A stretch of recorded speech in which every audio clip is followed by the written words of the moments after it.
아멘. 할렐루야. 이 수협에 참석하신 우리 일심의 모든 성도들 가운데 하나님의 놀라운 은혜가 충만하기를 주님의 이름으로 기도합니다. 우리 옆에 계신 분과 함께 인사할까요? 주님의 이름으로 사랑하고 축복합니다. 함께 인사하겠습니다.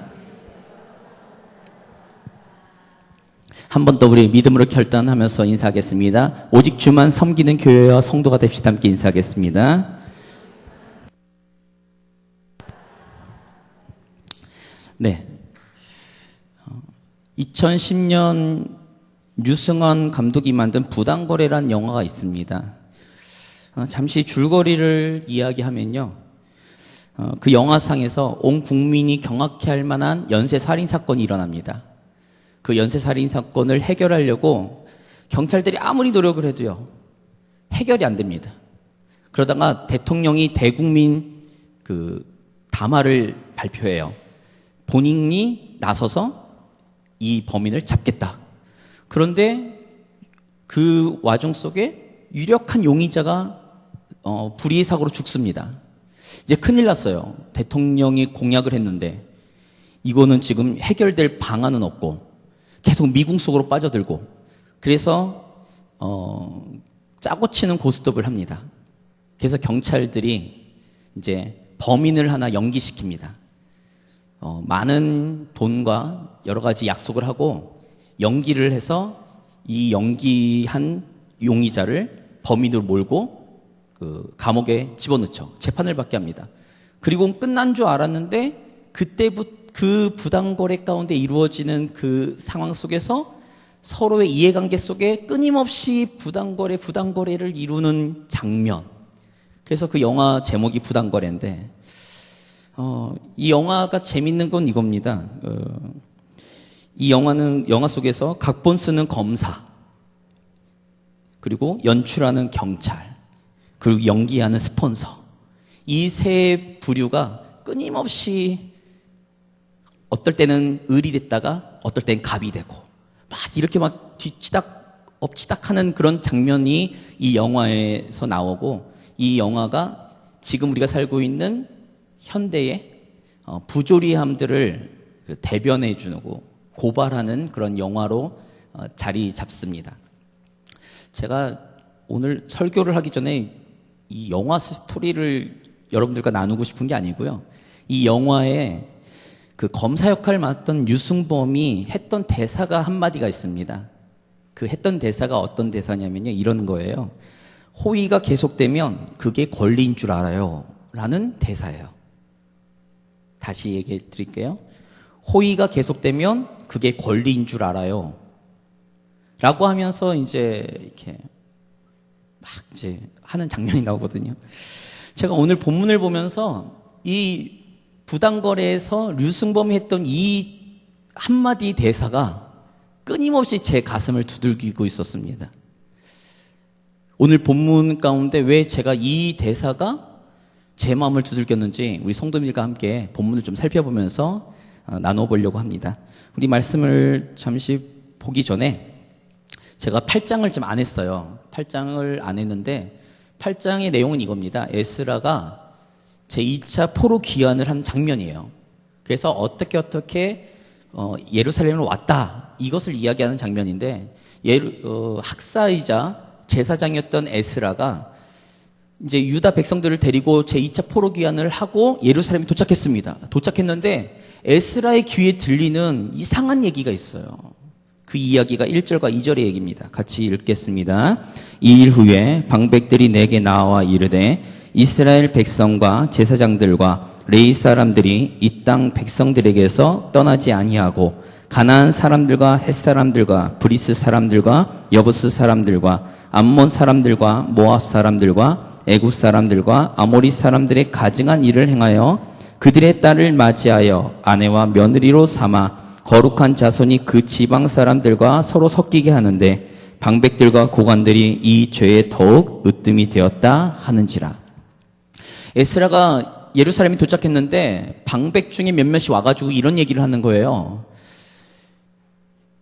거룩한 백성인 이 유다 백성이 예루살렘에 와서 제사장 그룹과 레이 사람들과 그리고 백성들이 그들과 통혼하면 안 되는 하나님의 율법 가운데 통혼하지 말라, 이방인들과 통혼하지 말라고 말씀하셨는데 통혼을 했다라는 거예요. 그래서 아까 1절에 나와 있는 그 수많은 이방 민족들과 결혼, 며느리도 삼고 부인으로 삼는 그런 일들을 행했다. 그런데 더 재미있는 건 뭐냐면 고관들, 방백들, 그들의 사회적인 지도자들이 그 죄에 더 앞장섰다라는 거예요.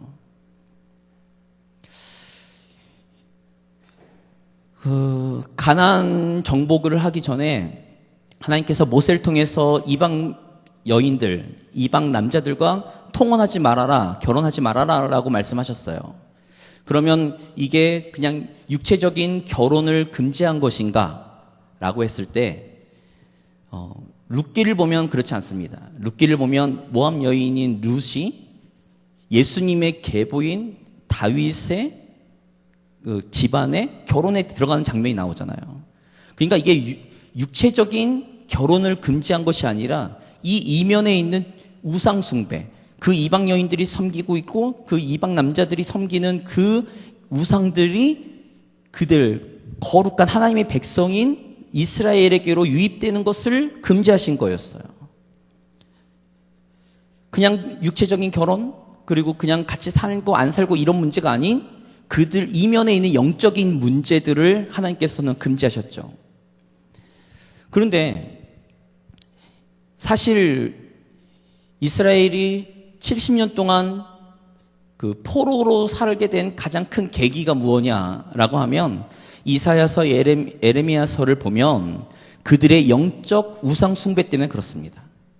그들이 영적으로 우상 숭배를 했기 때문에 하나님께서 그들을 멀리 내치셨어요. 그것을 가장 대표적으로 나타내는 얘기가 호세아서 이야기입니다.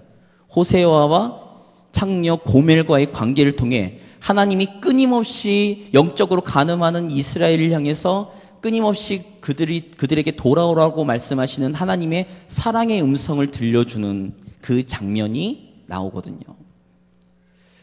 그런데 문제가 그들이 멸망당하고 하나님이 진노를 받아 포로로 잡혀갔던 가장 큰 결정적인 계기가 이 이방 여인들, 이방 남자들과 결혼해서 우상 숭배를 한 일이었는데 그들이 이제 포로 귀환 후에 하나님께서 주신 귀한 은혜 가운데 회복 가운데 있는데 그들은 다시 통혼을 하고 있는 거죠.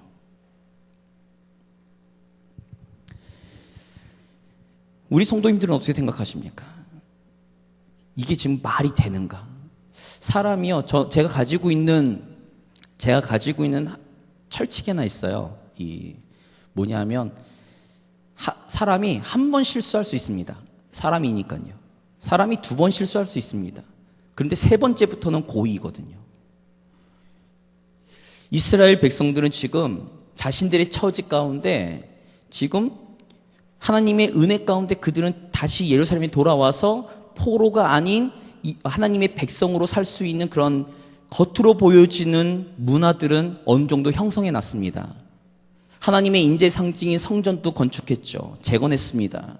그리고 그들이 살 수 있도록, 그들이 하나님 앞에 제사 드릴 수 있도록 그 주변에 있는 국가들이 그들을 돕고, 그것이 바사의 왕의 명령에 의해서 그 일들이 모두 행해지는데, 이스라엘이, 유다 백성들이 잘해서가 아니라 하나님의 전적인 은혜 가운데 그들이 그런 하나님의 회복의 역사를 경험하고 있습니다. 그런데 문제는 그들은 지금 제정신을 못 차리고 있는 거죠. 똑같은 죄를 지도자에서부터 사회적인 지도자, 백성들 그럴 수 있습니다. 그런데 여기 보면 1절에 제사장들과 레위 사람들도 그런 일들을 행한다는 거예요. 영적인 지도자들, 하나님 앞에 예배를 드리고 제사를 드리는데 앞장서고 하나님의 말씀을 가르치는데 앞장서야 될 종교 지도자들조차도 그 죄에 가담하고 있는 거예요. 이 얘기를 지금 에스라가 들었습니다. 예루살렘에 오자마자 들었어요. 말씀 보겠습니다. 3절부터 6절입니다. 같이 보겠습니다. 내가 이 일을 듣고 속옷과 겉옷을 찢고 머리털과 수염을 뜯으며 기가 막혀 앉으니 이에 이스라엘의 하나님의 말씀으로 말미암아 떠는 자가 사로잡혔던 이 사람들의 죄 때문에 다 내게로 모여오더라. 내가 저녁 제사 드릴 때까지 기가 막혀 앉았더니 저녁 제사를 드릴 때에 내가 근심 중에 일어나서 속옷과 겉옷을 찢은 채 무릎을 꿇고 나의 하나님 여호와를 향하여 손을 들고 말하기를 나의 하나님이여 내가 부끄럽고 낯이 뜨거워서 감히 나의 하나님을 향하여 얼굴을 들지 못하오니 이는 우리 죄악이 많아 정수리에 넘치고 우리 허물이 커서 하늘에 미침이니이다. 에스라가 격하게 반응합니다. 우리 성도님들이 성경을 잘 보시면요, 회개할 때 장면이 나오는데 그 장면이 하나님 앞에 회개할 때 두 가지 모습이 나타납니다. 하나는 겉옷을 찢는 거예요. 입고 있는 겉옷을 찢고 그 다음에 털과 머리를 밉니다. 이것이 하나님 앞에 철저하게 회개할 때의 모습인데 에스라는 더 격하게 반응하는 거죠. 겉옷을 찢고 그 안에 있는 속옷까지 찢는 거죠.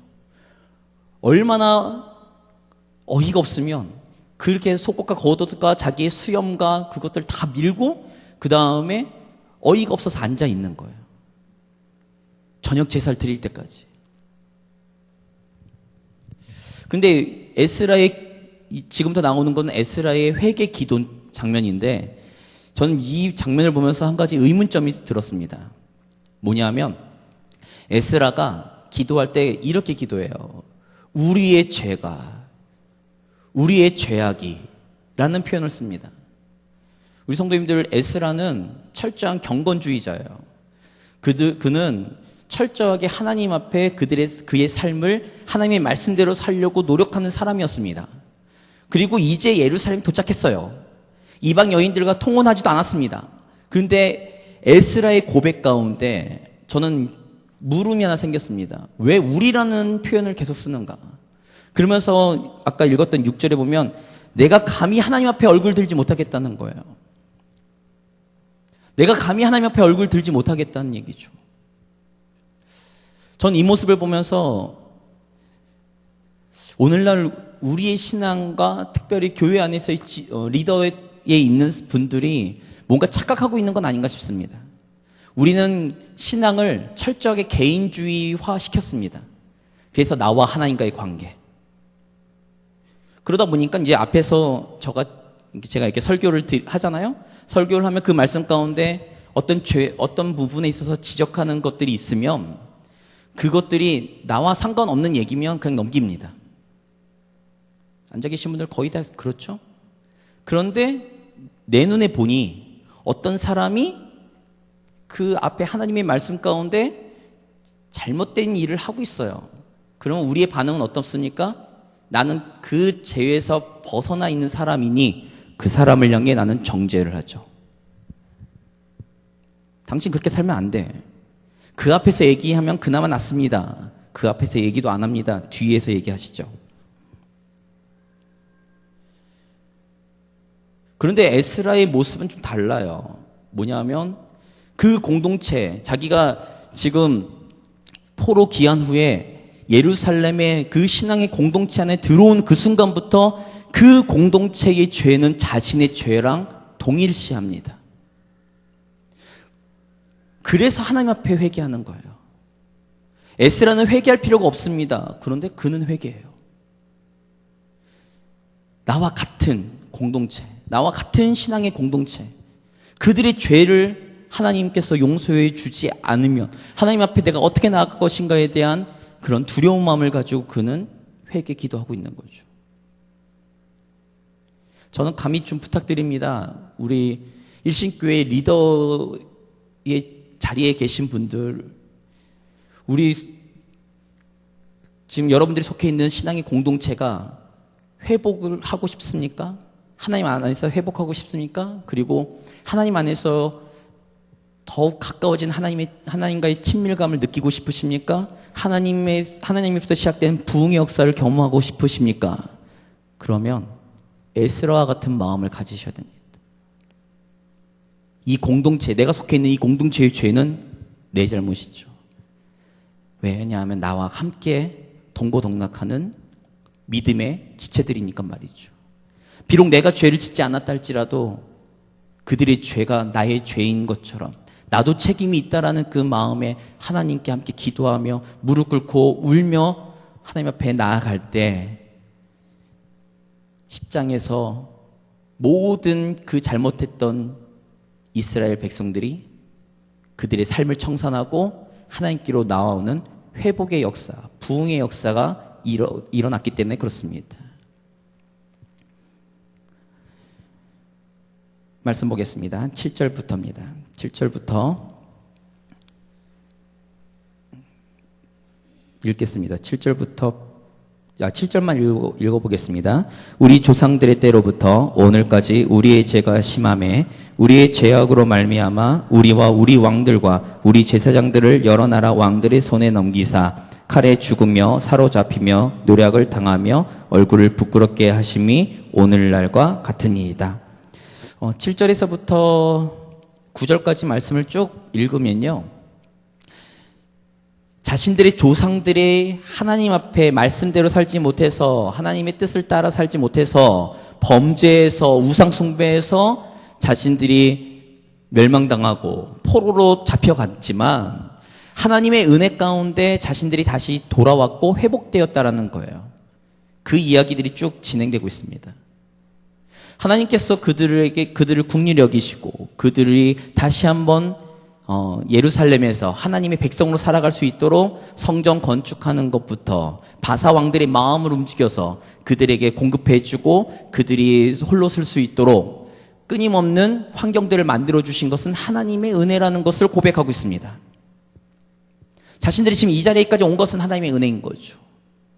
그런데 10절의 고백 보겠습니다. 10절 같이 읽겠습니다. 우리 하나님이여 이렇게 하신 후에도 우리가 주의 계명을 저버렸사오니 이제 무슨 말씀을 하오리이까. 분명히 조상들의 잘못으로부터 해서 자신들이 포로 생활을 하면서 왜 우리가 이 포로 생활을 했는지 하나님의 진노를 왜 받았는지를 충분히 알면서도 불구하고 그들은 다시 그 자리에 왔을 때 그들의 조상들과 똑같은 죄를 범하고 있었다는 거예요.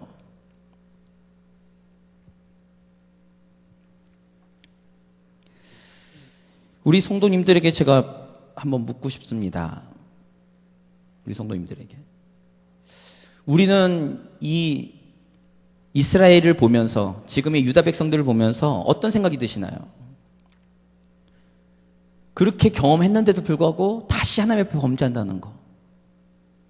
하나님의 크신 은혜를 경험했음에도 불구하고 하나님의 말씀과 하나님의 거룩한 백성으로서의 정체성을 잃어버리고 살아가는 그 유다 백성들을 보면서 과연 어떤 생각을 갖고 계시나요? 말씀 더 보겠습니다. 11절에서부터 15절에 있는 말씀 같이 읽겠습니다. 전에 주께서 주의 종 선지자들에게 명령하여 이르시되 너희가 가서 얻으려 하는 땅은 더러운 땅이니 이는 이방 백성들이 더럽고 가증한 일을 행하여 이 끝에서 저 끝까지 그 더러움으로 채웠음이라. 그런즉 너희 여자들을 주지 말고 그들의 딸들을 너희 아들들을 위하여 데려오지 말며 그들을 위하여 평화와 행복을 영원히 구하지 말라. 그리하면 너희가 왕성하여 그 땅의 아름다운 것을 먹으며 그 땅을 자손에게 물려주어 영원한 유산으로 물려주게 되리라 하셨나이다. 우리의 악한 행실과 큰 죄로 말미암아 이 모든 일을 당하였사오나 우리 하나님이 우리 죄악보다 형벌을 가볍게 하시고 이만큼 백성을 남겨주셨사오니 우리가 어찌 다시 주의 계명을 거역하고 이 가증한 백성들과 통혼하리까. 그리하면 주께서 어찌 우리를 멸하시고 남아 피할 자가 없도록 진노하시지 아니하시리이까. 이스라엘의 하나님 여호와여 주는 의로우시니 우리가 남아 피한 것이 오늘날과 같사옵거늘 도리어 주께 범죄하였사오니 이로 말미암아 주 앞에 한 사람도 감히 서지 못하겠나이다 하니라.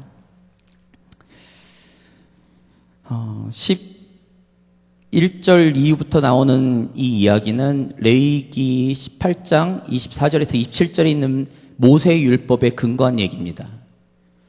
그러니까 지금 가나안 땅은 더럽다.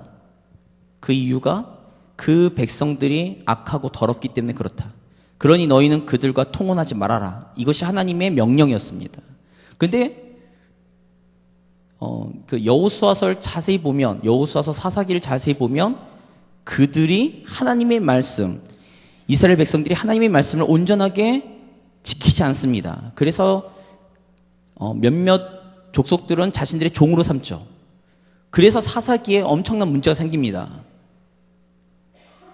그 역사의 반복을 지금 현 시점에 있는 유다 백성들이 똑같이 잘못하고 있는 거예요. 그것을 이 에스라가 통회하는 마음을 가지고 회개 기도를 하나님 앞에 하는 거죠. 그는 영적인 지도자이며 그는 고관이었기 때문에 그렇습니다. 자기 자신이 지도자였기 때문에 그렇죠. 그래서 지도자로부터 지금 회개 운동이 이루어지고 있는 것입니다. 에스라는 아무런 잘못을 하지 않았어요. 그럼에도 불구하고 그는 그의 가슴을 찢으며 그는 통곡하며 하나님 앞에 무릎을 꿇는 거죠. 하나님 앞에 나아가려고, 하나님 앞에 제사 드리며 하나님 앞에 나아가려고 하지만 그러지 못한다는 것이 에스라의 지금 이 순간 기도하는 장면입니다.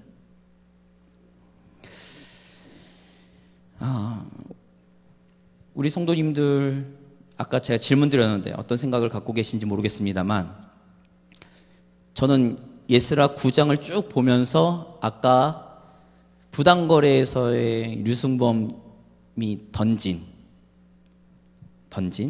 대사, 호의가 계속되면 그것이 권리인 줄 안다는, 하나님께서 이스라엘 백성을 그 은혜 가운데 택하셨어요. 아브라함과의 언약이죠. 그래서 그 이스라엘 백성들과 언약을 체결하십니다. 그들은 하나님의 백성이 되고 하나님은 그들의 하나님이 되기로 출애굽기 19장에 피의 언약을 맺죠. 그러나 그들은 끊임없이 하나님 앞에 범죄합니다. 하나님을 떠나려고 하죠. 하나님의 말씀대로 살려고, 하나님의 뜻을 따라 살려고 하지 않습니다. 그들은 세상과 적절히 타협하면서 살려고 하죠. 그들은 가지고 있는 자신들의 예전부터 있었던 습관과 그들의 악습을 따라 그들은 끊임없이 자신들의 삶을 그렇게 편하게 살려고 합니다. 하나님의 백성으로 사는 것이 아니란 말이죠. 그러나 하나님의 끊임없는 은혜 가운데 그들을 때로는 징계하시고 때로는 그들을 벌하시지만 그들과의 언약, 아브라함으로부터 시작된 언약을 지키시기 위해 끊임없이 하나님께서는 그들을 회복시키십니다. 그들을 다시 부르시고 다시 회복시키시죠. 끝일 것 같은 절망적인 그런 상황 가운데 몰고 가신다 할지라도 그들을 다시 부르시고 하나님의 자녀 삼으시고 그들에게 있어서 하나님이 되어 주셨습니다.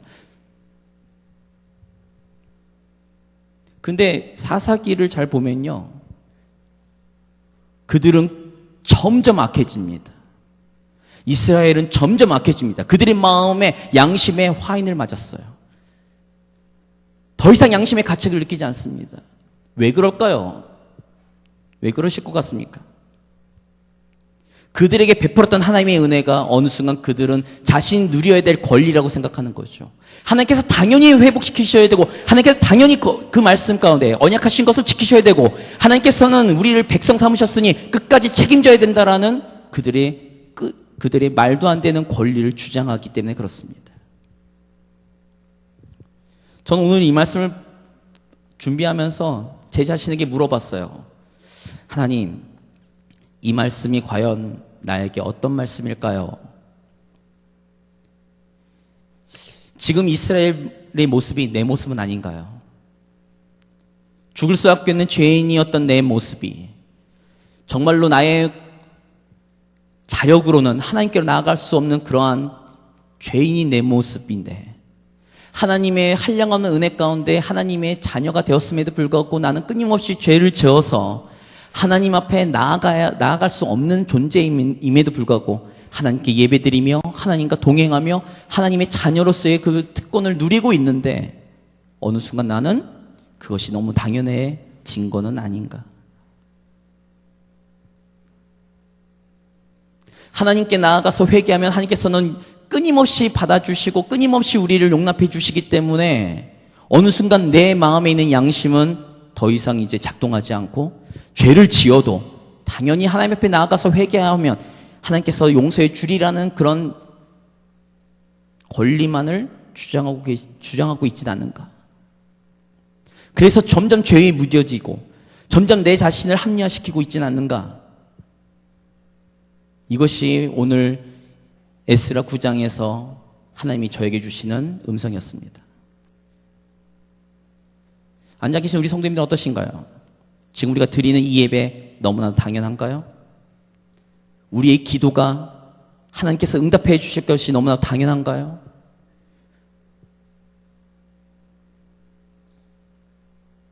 그러신다면 하나님의 호의와 은혜가 어느 순간 나의 권리인 줄 착각하는 것입니다.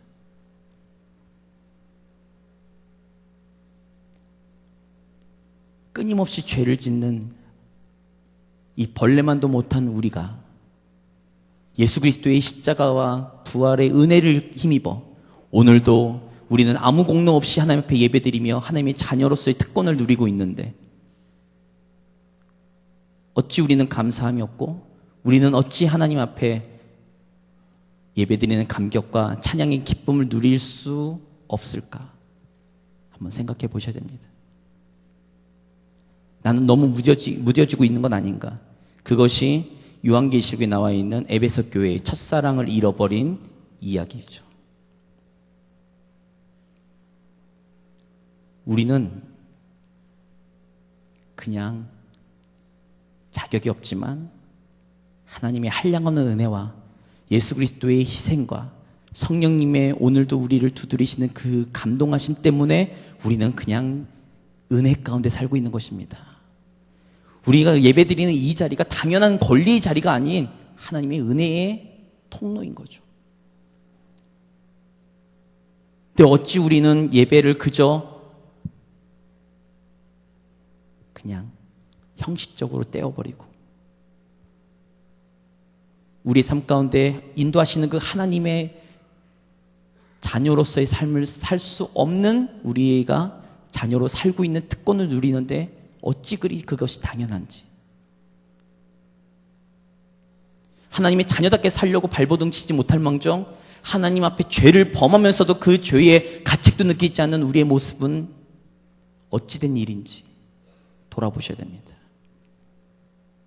이것이 우리의 완악한 마음이 깨지고 이 완악한 마음이 깨진 우리 마음 가운데 우리는 언제나 하나님 앞에 감사하며 기쁨으로 나가며 하나님의 은혜 가운데 우리가 충만히 젖을 수 있는 것 아닐까 싶습니다.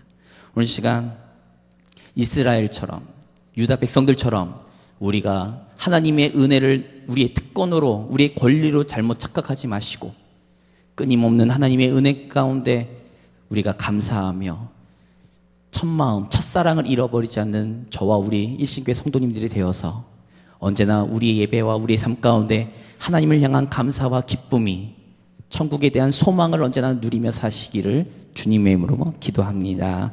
자, 같이 우리 말씀을 듣고 기도할 때 하나님